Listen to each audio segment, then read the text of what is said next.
Assalamualaikum warahmatullahi wabarakatuh. Tepangaken namine kula Tiara Eka Oktaviani. Kula saking kelas 1 Nomor absen kula yaiku 28. Para sedherek sedaya, kula badhe nembangake tembang gambuh. Salah sawijining tembang macapat ing budaya Jawa. Mugi-mugi ndadosake panglipur lan kawruh tumrap kita sedaya. Monggo kita mirsakaken Sekar Macopot Gambuh Laras Pelog Patet Serat Wedotama. Samengko ingsun tutur sembah catur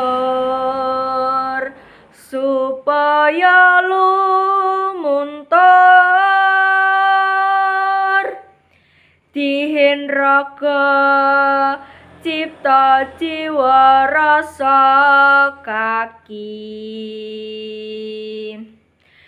ing kono lamun tinemu tandha nugrahaning manon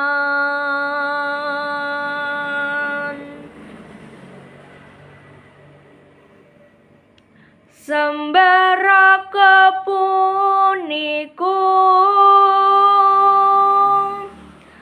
pakartine wong amegang laku sesucine asarana saking ware kang wus lumrah 5 wektu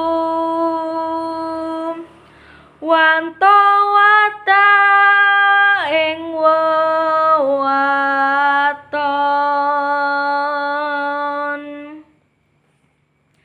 Matur suwun sampun mirsani. Mugi-mugi tembang menika migunani tumrap kita sedaya.